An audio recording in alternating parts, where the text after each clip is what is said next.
Hey everybody, welcome to Chatting with Chops, or welcome back. So glad to have you back. How would you like to make some ooey gooey chocolate brownies with me and try and see if we can make them orange flavored? All right, well then let's get started. So I think we've got everything out. It looks like a million ingredients, but it's not. So the first thing we want to do is preheat our oven at 350 degrees. And then the recipe recommends an 8 by 12 baking pan. If you have one of those, great, fabulous, wonderful. I do not. This is 8 by 11 pan that I have sprayed with Pam, and then I've put in my parchment paper, so I've got that set aside. You know, I would just recommend use the closest you can to the measurements they give you. I mean, yeah, 8 by 12 may be perfect, but I think an 8 by 11 is going to be okay too. All right, so the first ingredients we want to play with. Now this is 1 cup of melted butter, and I have let it cool because we are going to be using eggs and we don't want those to cook the eggs. So we have our melted butter.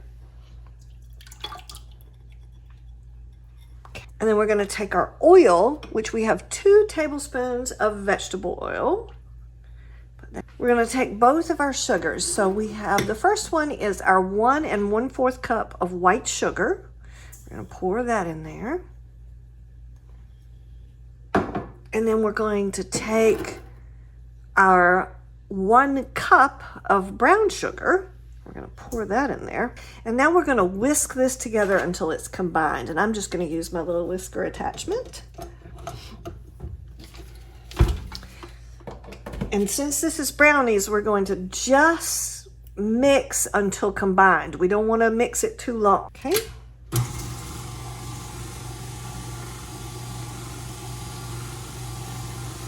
All right, I'm gonna take a quick stir around the edges just because I don't want to miss anything. I know y'all probably are tired of hearing me say it, but these KitchenAid mixers are amazing, but they even miss a few spots every now and again.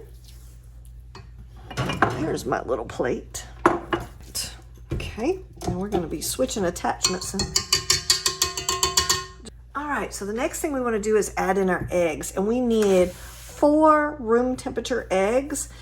I don't usually like to say this, but I'm not exactly sure how to recommend this recipe for being vegan because of the 4 egg count. Now, my vegan bakers out there, I would love if you would put in the comments section down below how you do a recipe vegan when you have more than 2 eggs. It just gets tricky for me, and they don't always turn out like I want them to.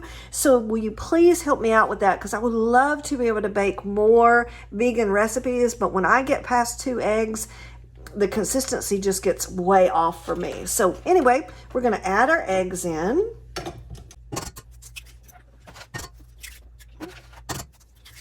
And 1 more. So we have 4 total eggs. Okay. All right. And then we're going to add our vanilla. And you know, I love using vanilla bean paste rather than vanilla extract. I just enjoy it better. So we want to add a tablespoon of that. I'm usually a little hardy on my tabling of vanilla, just because I enjoy it so much and it adds such a beautiful flavor. Okay. All right, now we're going to mix this up and get it all well combined.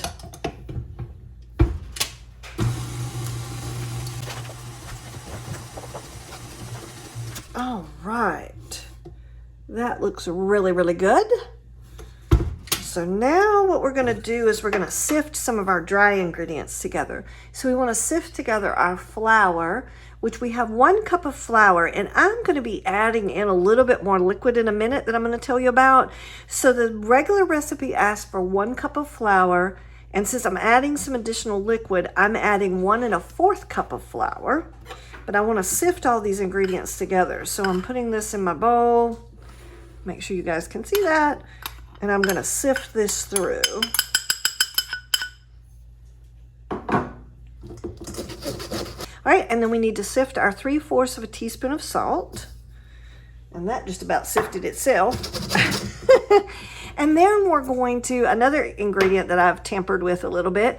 The recipe asks for 1 cup of cocoa powder. And since, again, I'm going to add some additional water to my recipe in just a second. I have upped that to 1 1/4 cup of cocoa powder. I have no idea if this is going to turn out well, so y'all are along with the ride with me. Pretty much 90% of the recipes that I do on this channel, I have never baked before. And so it is all a true experiment to me on whether they're going to turn out. Just because they turn out great for the original owner of the recipe does not mean they'll turn out for you. I'm just going to give that a good little stir. Now, since it appears that the recipe is wanting me to like mix all my wet ingredients and then all my dry ingredients and then mix them together, I'm going to go ahead and add my mystery ingredient. What I've done is I have 1/4 cup of freshly squeezed orange juice that has been sifted several times to make sure I don't have any impurities. And I would like to try and see if I can make these brownies taste like orange juice. I don't, orange chocolate does taste amazing, but I'm not sure. Again, experimenting, we'll find out at the end if that was enough, too much, not gonna work, that kind of thing. And as always, please leave a comment in the comment section if you know you have a better way or a different way. I'd love to hear about it. So we're gonna pour in our 1/4 cup of freshly squeezed orange juice. Okay, and then I'm going to mix that for just a second or two just to make sure that's all incorporated in everything. Okay, I think we've got that in there really well. Now let's start adding our dry ingredients. And I am going to put it on low because I don't need this all over my kitchen.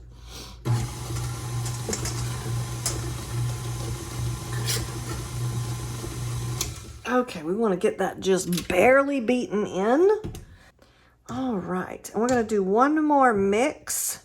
But since I don't want to overbeat these, I'm going to go ahead and add my chocolate chips in now too. So I have 7 ounces of chocolate chip bits that I'm going to add in.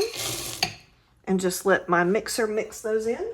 Just really quickly, not too long.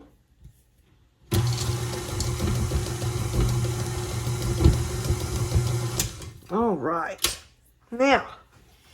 Now we need to get this beautiful batter into this pan. Oh boy. I'm sure this is when the messy part's going to come in too. All right, let's get our beater all cleaned off. All right. I'm going to make one more. Just scrape around. I just don't want any ingredients sitting. Okay. Oh, that just looks gorgeous. Okay. All right, here goes the tricky part.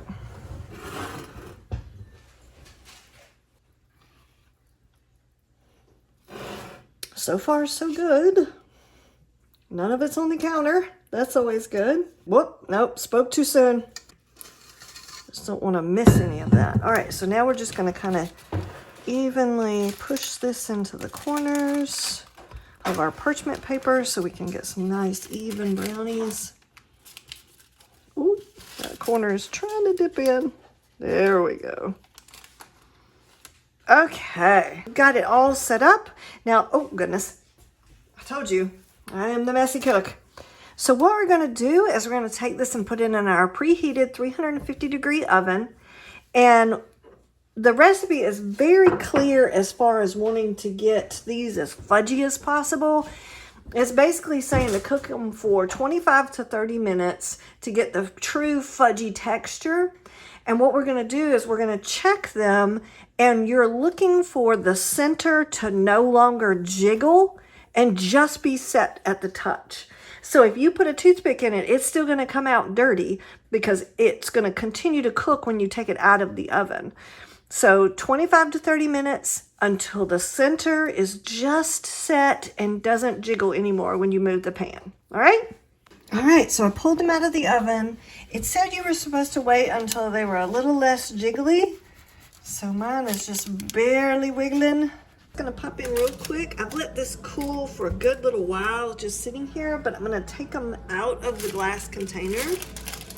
Oh, that went really easily. And I'm just gonna let them cool the rest of the way, just sitting on the counter. And then we'll cut them and try them and see how they taste. Okay, you guys know this is like my favorite part. I do love to bake, but trying what you've made is just so awesome. All right, so we have the Fudgey Brownies, and I don't know if you can see that if the light is catching it just right, but those are super fudgy right there. I mean, that is just incredible. Nice light texture on top, but now let's try it. And what we're really looking for is, of course, an awesome brownie, an awesome chocolate brownie, but it would be really cool if some of that orangey flavor came through, because everybody knows orange and chocolate goes so well together. So let's try this. I mean, just look how beautifully fudgy that is.